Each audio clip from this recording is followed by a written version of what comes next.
Sir నమస్తే అండి, మీ పేరు? అందరికీ నమస్కారం అండి. నా పేరు పివి కృష్ణారావు. ఎక్కడి నుంచి వచ్చారు మీరు? ప్రకాశం జిల్లా మార్కాపూర్ నుండి. లోకేష్ గారిని కలిసారా?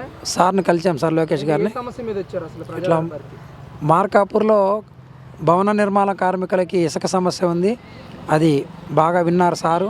ఆ సమస్యను వెంటనే పరిష్కరిస్తామన్నారు. అదేవిధంగా మార్కాపూర్లో ఒకటి మెడికల్ కాలేజీ కడుతూ మళ్ళీ ఆగిపోయింది. అదేవిధంగా బాబు గారు వచ్చి చంద్రబాబు నాయుడు గారు మార్కాపూర్ జిల్లా చేస్తానని వాగ్దానం ఇచ్చున్నారు. అది కూడా మనం చెప్పిందే కదా, మేము చేస్తామని లోకేష్ గారు వాగ్దానం చేసి ఉన్నారు. అదేవిధంగా ఇంటర్ కాలేజీ, డిగ్రీ కాలేజీ కూడా ఒకటి గవర్నమెంట్ కాలేజీలు పెట్టాలని వారిని కోరడం జరిగింది. అదేవిధంగా జిల్లాకే 20 లక్షల మందికి తాగునీరు, 4 లక్షల మందికి రైతులకి సాగునీరు అందించే వెలుగొండ ప్రాజెక్టు ఒక 10% చేస్తే పూర్తి అవుతుంది సార్ అని లోకేష్ బాబు గారి దృష్టికి తీసుకెళ్ళడం జరిగింది. లోకేష్ బాబు గారు నాన్నగారితో మాట్లాడి, సీఎం గారితో మాట్లాడి దాన్ని కూడా పరిష్కరిస్తామని చెప్పడం జరిగింది. సమస్య చెప్పిన వెంటనే ఓఎస్డీ గారిని పిలిపించి ఈ సమస్యలన్నీ కూడా మంచిగా విని పరిష్కరిస్తామని తప్పకుండా చెప్పడం జరిగింది. మాకు స్పందించినందుకు నారా లోకేష్ బాబు గారికి ధన్యవాదాలు తెలుపుతున్నా. మార్కాపురం అసెంబ్లీ నియోజకవర్గ ప్రజల తరపున మరియు భవన నిర్మాణ కార్మికుల తరపున అందరి తరపున కూడా వారికి ప్రత్యేక ధన్యవాదాలు తెలుపుతున్నాను. మార్కాపురం అసెంబ్లీ రిసీవింగ్ కానీ లోకేష్ గారు మీతో మాట్లాడిన తర్వాత కానీ మీ ఫీలింగ్ ఏంటి అసలు?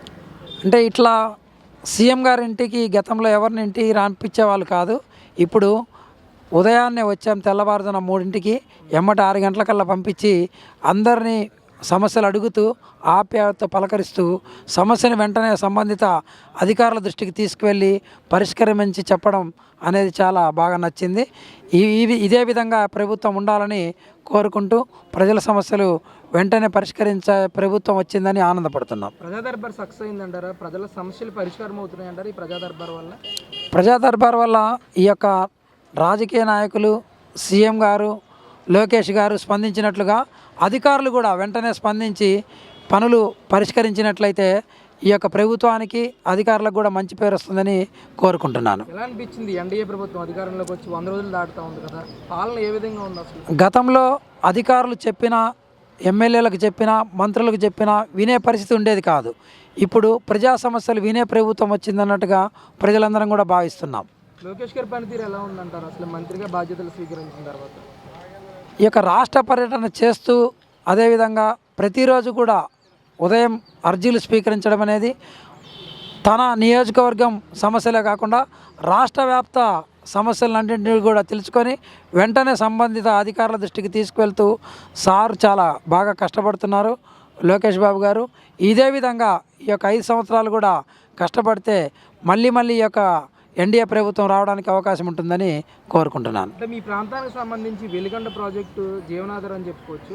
అసలు ఈ వెలిగొండ ప్రాజెక్టును గత ప్రభుత్వంలో ఉన్న నాయకులు ఎంతవరకు ముందుకు తీసుకెళ్లారు? అసలు ఈరోజు పరిస్థితి ఏంటి వెలిగొండ ప్రాజెక్టు పరిస్థితి? అంటే వెలిగొండ ప్రాజెక్టు పనులు కాకుండానే గత సీఎం జగన్ గారు జాతికి అంకితం చేస్తున్నానని ఈ యొక్క ప్రారంభోత్సవం చేసి అట్టహాసంగా చేశారు. ఒక చుక్క నీరు లేదు, ఇంకా ఆర్ఆర్ ప్యాకేజీ రైతులకు ఇవ్వలేదు. అదేవిధంగా ఒక అప్రోచ్ కెనాల్ కాలువ ఏదైతే ఉందో టర్నల్ నుంచి నీళ్లు బయటకు వచ్చిన తర్వాత ఆ యొక్క 20 కిలోమీటర్ల అప్రోచ్ కాలువ పనులు ఇంకా పూర్తి కాలేదు.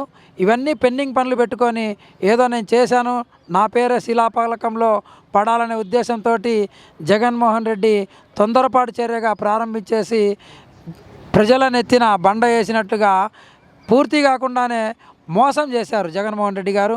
ఈ యొక్క చంద్రబాబు నాయుడు గారు, ఈ యొక్క ఎన్డీఏ ప్రభుత్వం ఈ యొక్క 10% పనులు ఏవైతే ఉన్నాయో అవి వెంటనే పూర్తి చేసి ఈ యొక్క ప్రజలందరికీ కూడా తాగునీటి అందివ్వాల్సిందిగా కోరుచున్నాం. నమ్మకం కలిగిందా మీకు లోకేష్ గారిని కలిసిన తర్వాత? మీరు చెప్పిన సమస్యలు తీరుతాయని చెప్పి నమ్మకం కలిగిందా మీకు? లోకేష్ బాబు గారు చాలా ఆప్యాయతగా సమస్య విన్నారు, వెంటనే అధికారులకు చెప్పేబట్టి మాకు ఒక నమ్మకం పక్కా కలిగింది.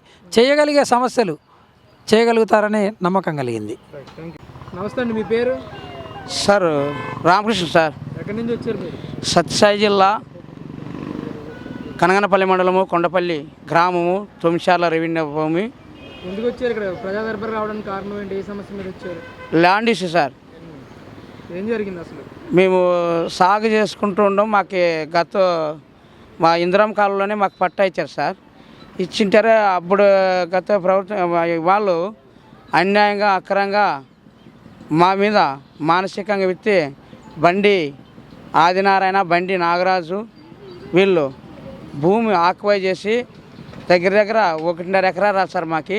ఆ ల్యాండ్లోకి రానికోకుండా నీ దిక్కుని సాటి చెప్పుకోపని చెప్పేసి మానసికంగా వేధిస్తున్నారు. మా భూమి మాకు ఇవ్వని చెప్పేస్తే మమ్మల్ని కులం పేరు దూషించి మమ్మల్ని మానసికంగా నువ్వు ఎంతరా నువ్వు నీ బతికెంతరా నువ్వు మాదిగినా కొడుకని చెప్పేసి బండబూతులు తిట్టి మమ్మల్ని మాట్లాడినారు. పోలీస్ స్టేషన్ కనగానిపల్లి పోలీస్ స్టేషన్ మందు తాగి పడిపోయి నేను అప్పటికప్పుడు పోలీసు విద్యార్థి కాపాడి అనంతపురం జిల్లాకి ప్రభుత్వ హాస్పిటల్కి చేసినాక ఆరోగ్యంగా నేను ఇప్పుడు బయటకు వచ్చినాను. కానీ వాళ్ళు కేసు అయితే అయింది కానీ మరి Dharmaram division DSP sir enquiry చేస్తామని చెప్పేసి వాళ్ళని ఇప్పుడు వరకు అంది పోలీస్ స్టేషన్కి పిలిచి వాళ్ళని కౌన్సిలింగ్ ఇవ్వడం కానీ లేకుంటే దండించింది కానీ ఏ పాపం పోలేదు. స్వతంత్రం వచ్చి 75 సంవత్సరాలు 80 సంవత్సరాలు అవుతున్నా కూడా దళితుల మీద మా మీద ఇప్పటికీ కూడా కొన్ని మన అనంతపురం జిల్లా నుంచి కూడా మరి కనగానపల్లి డివిజన్లో ఎంతోమంది మానసికంగా వేధిస్తున్నారు.